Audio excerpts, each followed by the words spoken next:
think there's absolutely something to that. When you look at data, the kind of data you're talking about, Ty works with, and this was our first year working with HOROWITZ, right? Yeah. We were working with HOROWITZ, and one of their numbers was like 67% of people say that they love seeing content that shows like different cultures, different communities than their own. Yes. And I think the resistance to it is, it's a much smaller percentage than we think. And I think it's also like the type of content. I don't think anyone likes when something is like quote unquote shoved down their throat, like when we're too on the nose with theme or with, it's just like we can have authentic storytelling and learn about different people, different communities, people that look and talk and act and think differently than us, without even knowing that we're experiencing that on a conscious level, because we're just enjoying the story. Yeah, and the specificity of like some of that stuff is like what actually pulls you in. Like you get the universal themes of it, and then for me, I'm just like, I love learning about different cultures I maybe haven't experienced in person, and what people have gone through in the history. Like until I watched Miss Marvel, I didn't know a lot about partition, for instance. Like it's like it made me dig deeper. I knew a little bit, but like not really. And I even have like friends who are Tamil who like know that, and they've told me some of the stuff, but like to get it through story gives you a totally different perspective of the emotional journey of the people involved. I think the problem is that that very small group, a lot of that very small group that's still resisting is the people that get to say yes or no. Yeah. And that's a problem, but it's also a problem for them, that's the reason why I was saying, like, I was really trying to figure, I was like, they always say green speaks loudest, except for in this case, it's just not. It's like they're trying to hold on to something so hard, they're willing to leave an incredible amount of money on the table. Yeah. It's baffling. Well, I think that's part of the reason why we also advocate for more representation among executives. Well, because and even if you're on something that's current, if your executive is like, well, this isn't how I thought like trans people should act in me, so I don't really like it. So like maybe it should be more like that. Or like if they're talking about like any community that's not who they are, those notes kind of like get the final say most of the time. And so if they can't like see or understand, or if they can't trust the writers that are on their show to tell those stories, where do we end up? In the same place. I mean, I think that's a part of why YouTube, like if you look at the breakdowns of like where the lion's share is starting to go for viewership, like YouTube is like doubled the digits of like almost all of the other ones. And I think that's partially because people are making their own content that's not filtered through a set of, I used to call it for like Black and brown projects, like white notes, like somebody white looking at something that's like authentically told from a Black or brown perspective, and then saying like, Black people, I've gotten enough of that. Nobody uses language that colorful. Sirs and ma'ams, sirs and ma'ams, what are you talking about right now? Do you know what I mean? But like, I think that's allowed to go unfiltered, and so people are gravitating towards that. Especially like my kid is Gen Z. Gen Z doesn't want anything inauthentic. They don't. They just are not. They are not having it at all, which is why a lot of them don't watch regular television anymore. So they're losing all of this audience that could be potential money making, and that has longevity, because Gen Z is younger and they're going to grow into the people who are going to be buying the things you want them to buy, and they're going to be spending the money. They're the ones that are moving into that section of life, and you're still trying to cater to a demographic that is not the people that you're actually going to need to make future money with. Yeah, very short-sighted. The thing that I think a lot of execs don't understand is like when you start talking about inclusive storytelling, they're like, oh, that's a very niche audience. And again, going back to the 65% of all American consumers want to see content that shows them other cultures. Something that I found out recently that is, I think it'll be shocking to other people, but for some reason it wasn't super shocking to me, is that, okay, so the content side of Hollywood is in LA. The ad sales side of entertainment is in New York. They don't really talk to each other. And so the ad sales people, our program director, Maha, went to a conference where it was mostly advertising people. And she was talking about what TIE does and our mission and about expansive storytelling. They're like, we would love that because we want to be able to target our ads better.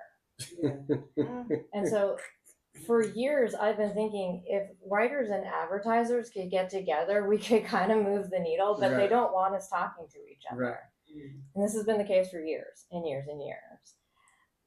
But the truth is that when things started going to subscription based television, I was like, okay, we're kind of screwed. But now that everything is the pendulum swinging back to ad supported, the way to report profits to Wall Street is increasing your ad sales. Mm-hmm. And so if you look at the Nielsen data that you were talking about, underneath YouTube is Netflix. Right. Still significantly under, but Netflix is significantly more than most of the other because streamers. it's global It's and global. it includes a whole bunch of different types of people. It can get the content that people actually want to see to the places where it'll go across the board, no matter what race, color, gender, whatever. If they have Netflix is the king of data. They collect everything, but they can tell precisely like, oh, this person, if they like this, they may like this other show out of India, even if it's like that, and they can actually pair it together so that you then watch it. And people want that. They want those stories because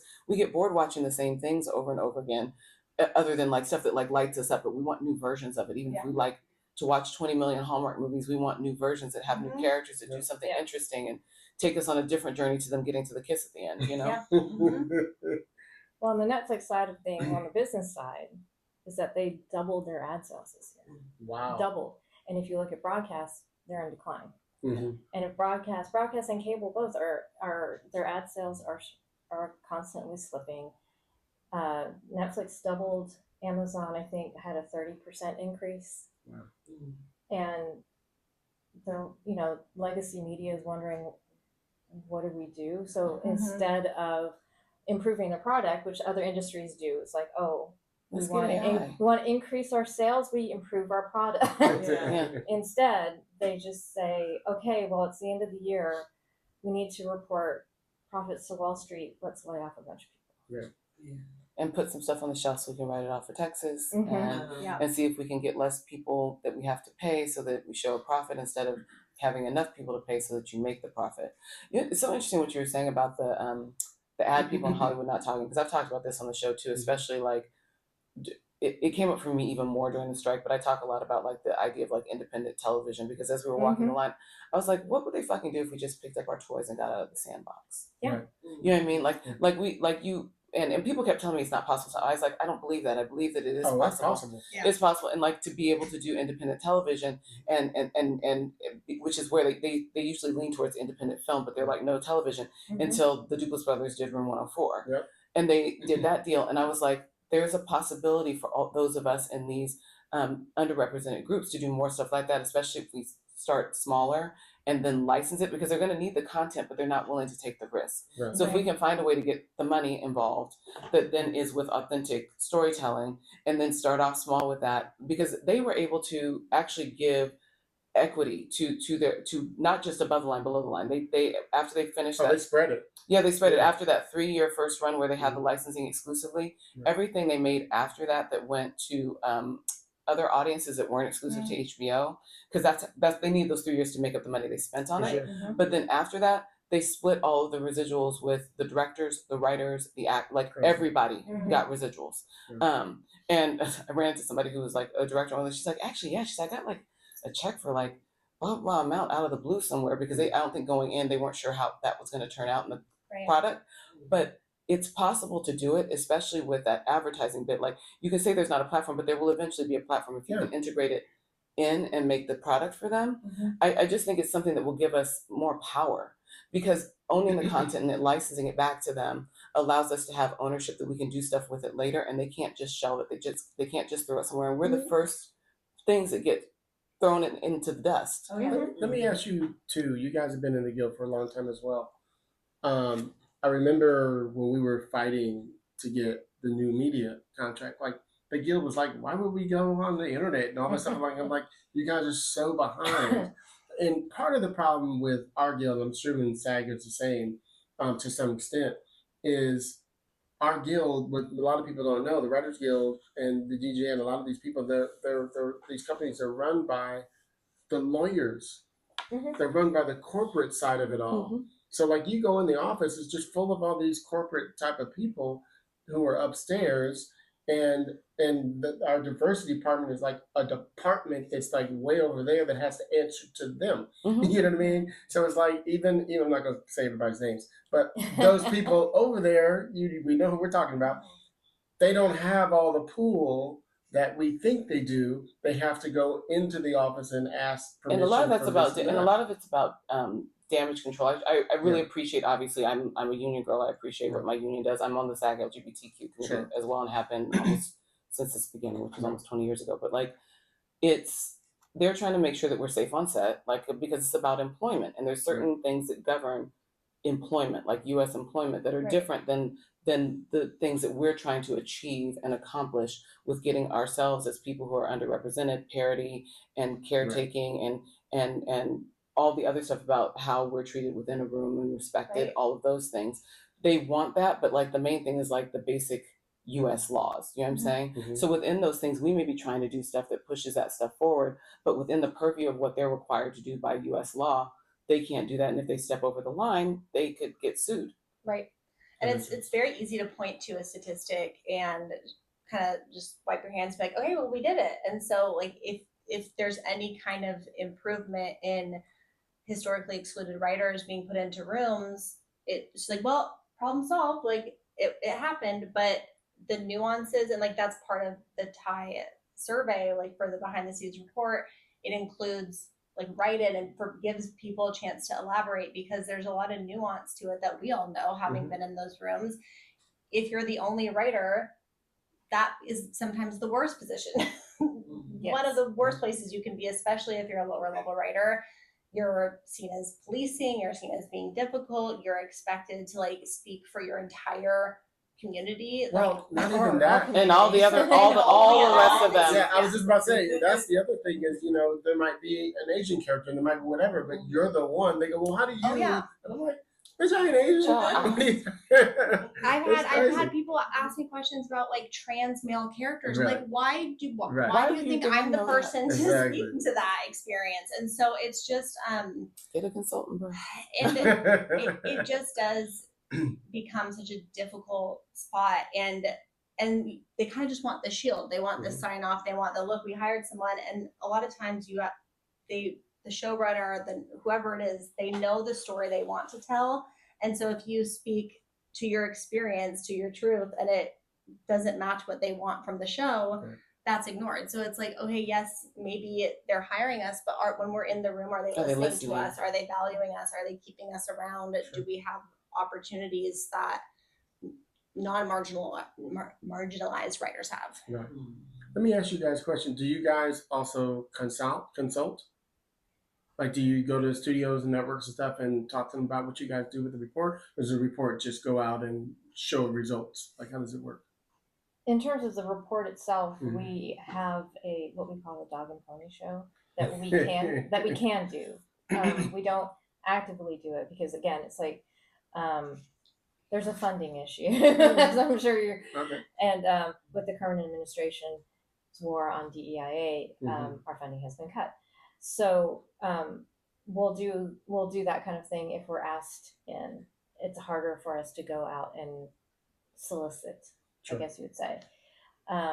We do have the fact sheets, which like Ty has been working on the fact sheets since they started, and they're kind of just like these one pagers. They give tips for authentic representation, and they're all tailored to different communities. So we have Middle Eastern, we have Black writers, we have LGBTQIA+, we have like across the board, and it's a little bit of everything. We consult different organizations, different writers, and it's, hey, what tropes, what stereotypes do we want to avoid? What are we tired of seeing on screen? What do we want to see more of on screen? And like giving some facts, giving some context, and we see the fact sheets as a way for writers to have a little bit of like ammo so that they don't have to be like, hey, I'm speaking on behalf of this group, or I'm giving you this news. It's like, hey, here's a resource, and here's some areas maybe we could target or identify. And those are all available to download on our website, rightinclusion.org.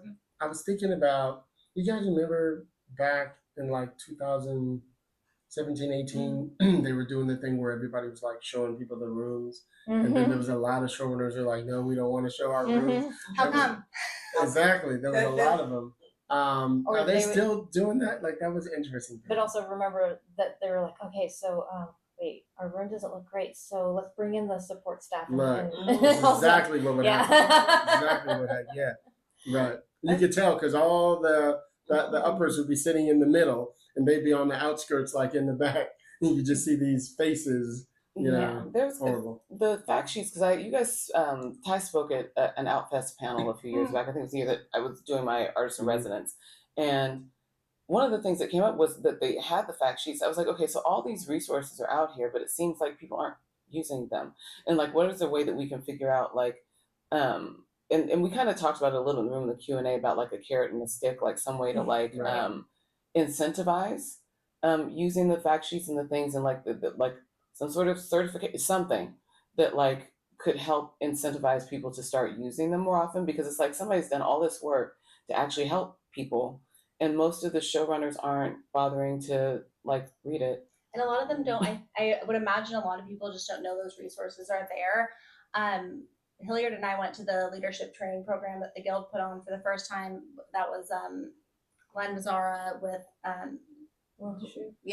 Melinda, and then and Nicole Yorkin. Nicole, yeah. And it like I had a great time. It was with great. It was an incredible experience. But like Glenn had come up to me because he's like, hey, I want to talk about Ty. I want to like mention the fact sheets. Can we get that information out? And so I think things like that, like when you have like showrunner training or leadership training, like any venue where you're working with current or future leaders of rooms, I think a lot of people just don't know. And that was a big part of our data this year too, was how many people felt their showrunners hadn't gone through enough training, like bias training, discrimination training, leadership training, and showrunners who said that themselves. They were like, I have little or not or none, and I wish that I had more. And so I think the need is there. I think we're not always setting people up for success when they're in these positions of power. I think part of the problem is by the time you become showrunner, your life is chaotic. Sure. Like, it's just Right. crazy. So for them to even consider adding something else to them is Which crazy is understandable because it's, I mean, the Yeah. job is like, I mean, I had a friend who talked about once, like how she, like, just like John Singleton made like so many films for all these years, but like 3 years of running a show and he had a stroke, Yep. you know, rest in peace. You know what I'm saying? Like it's just it's a heightened stress. It's a heightened call in the body. It's like the requirements and the drive and like how many questions like a single person has to answer is Right. just a lot for one person to take. So I get why it's hard to like add something else onto the plate. I just think it's ultimately useful and makes it for not just an easier time for the showrunner ultimately, but a better time for the room so you get the best work out of people, which then takes down some of the rest of the other things that are stressful. Yeah. Have either one of you guys done the showrunners training program yet? No. Okay, because I was wondering, because I think Jeff and those guys have, it's not enough. But I think there's a segment, I think, where they talk, but I don't think there's a course. I don't think there's a, you know what I mean, where you need more time to really learn and understand and to hear different voices talking about, you know, the microaggressions and all those different things that happen.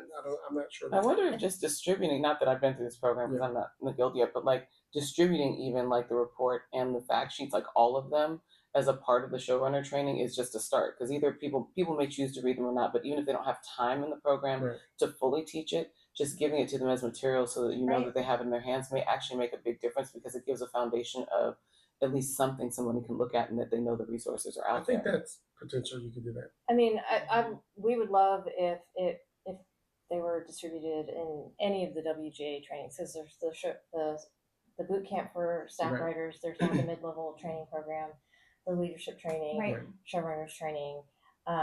If they could be distributed in all of those, then writers would have the resources. Especially when you get in earlier, because to your point, if you don't wait till it's so hectic and there's a million things on their plate, like helping people become better leaders before they get to that position of running a show, then you're armed with that information, that knowledge, and it's in there, and then you can use that to inform how you are as a showrunner.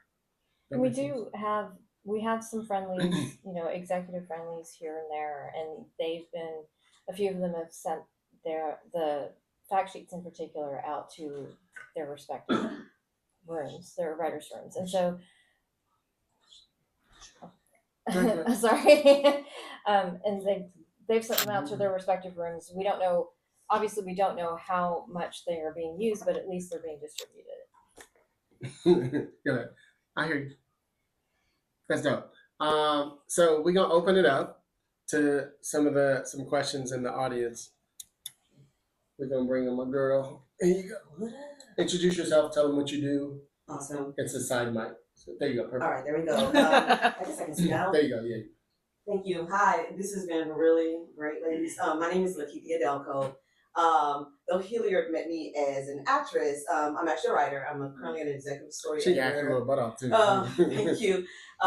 Genre girly here. I've written on shows like Silo, Two Sentence Horror Story. I've written on Room with Marvel. We're building out Armor Wars. Oh, yeah. And so my question is, we're speaking a lot to like the DEI of it all, which is really something that I've been like contemplating on and thinking about as of late.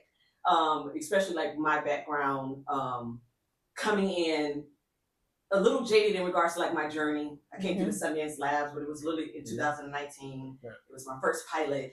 One of my mentors, Graham Yost, gave me the first opportunity on Silo, and I was staffed throughout there. But my journey as a writer, I still feel is very much in its genesis. And being a part of this, during the time of like the George Floyd of it all when a lot of actors, writers of color were hired. This wave of like, we believe in inclusion and so forth, and coming out of a strike, and a writer like myself who's learning, new to the community, and learning like this is how the game is actually played, and it's really like mind-boggling. Like the idea of you stating that you have to repeat levels over and over and over. I've heard that as of late, but it's mostly like women or people of color. And I was blessed that I didn't repeat, but it's because I had a team who advocated or a showrunner who was like, but I just thought that's just how it is. And so learning this and in the time that we're in now, for a writer who is, I consider like lower mid-level, and hearing conversations of like, strategically, how do you create work, or what are you choosing to write in this time?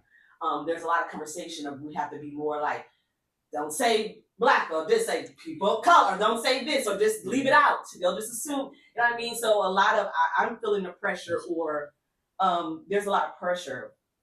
And for myself, it's a situation that doesn't sit well in my heart, me as a creative. It's something that, because of my advocacy and who I am as a person, I refuse to buy in, but I know that it can affect like what's going on right now. Of the stories you choose to write, or the samples that you choose to put out, or the things that you choose to pitch, and how do you go about doing that? So have you been hearing things, or what is in the ether in regards to writers, in regards to like what stories I'm trying to tell right now? Is it hard to get these things made because that shift has literally taken place, and it's literally at a point now where it's like, oh, we already knew it was gonna happen. We were waiting. No, you know what I mean? They like how you mentioned that I believe this business, they do leave dollars on the table, ideas on the table, because it is it's embedded into the culture. Right. So we're not only are we dealing with the politics and work and just trying to be great creators, we're dealing with the culture that has always existed. So how do you maneuver in this current time when you're pitching, or the stories you're focusing on in the element that are right here, without losing yourself? Because that's exactly what's starting to be put upon people. Write that for right now, that'll get you this, and da-da-da-da-da. But there are some writers who do that, but there's also writers who, like I know for myself, and again, maybe I haven't been in the industry long enough to be, I write the things that matter, the things that matter to me, and that's my community. Yeah. That's people who look like me. That's people who, that's the stories that's gotten me to this point. And I want to give myself permission to continue to tell those stories. So how do we do that? Thank you. That's dope. What you think? Wow, there's a lot of questions in there. Yeah, so, there's what are we hearing? Yeah. There's a lot of code words being used right now. We're looking for muscular projects, means no female forward. It's insane. Actually, I want to hear these codes. I really want to hear these codes. Please, I'm a code break from me. Give me the codes. What was the code for we don't want BIPOC leads? I can't remember what it was now. Oh, I know what you're talking about. I've heard this too. I heard it a couple months ago, and Yeah. I forgot. But Yeah. muscular, I've been hearing a lot lately, Yeah. and I'm just like, oh, so you don't want anything that I write.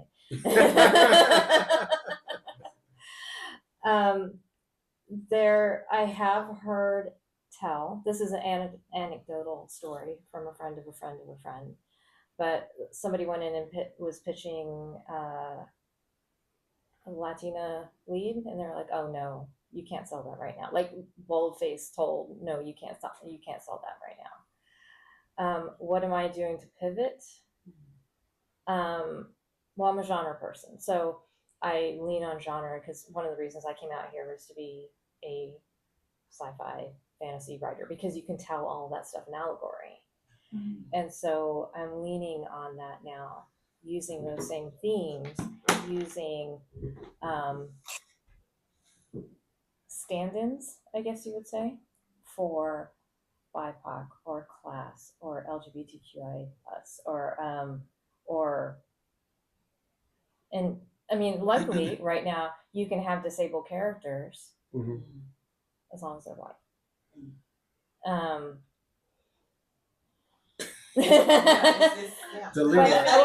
will tell you this one story. Dalila about to go off over No, that. it makes me so. Well, I mean, also, I'm a BIPOC, queer, disabled writer. Mm-hmm. Right. So, like, it's. You gotta take out two of those. I mean, just erase them. Right?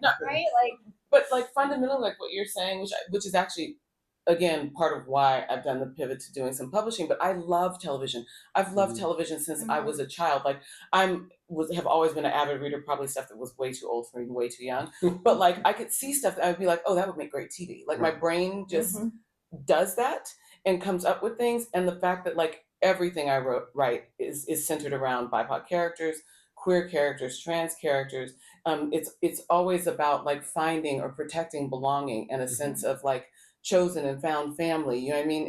It's drama with leans into joy. Like it's all the shit that they're saying that they don't fucking want because they want mayo on white toast. I don't know why they think that's gonna sell. muscular white toast. Muscular white toast. Yeah. Oops, sorry, muscular white toast. Yeah, it's the idea of knowing that it's going to sell. It's a falsity because, like you mentioned, the numbers prove that is not the truth. Yes. So there's definitely, like I said, it's in the culture of it, and so we're combating a lot of that. I know because I always try to like find what is the light, what is the purpose. Definitely it's community, finding people who are advocates and who believe and want to tell diverse or different kind of stories. Like I said, I'm a genre girly, so that helps me. I do a lot of big world building, character driven. I often focus on utopia, the idea of safe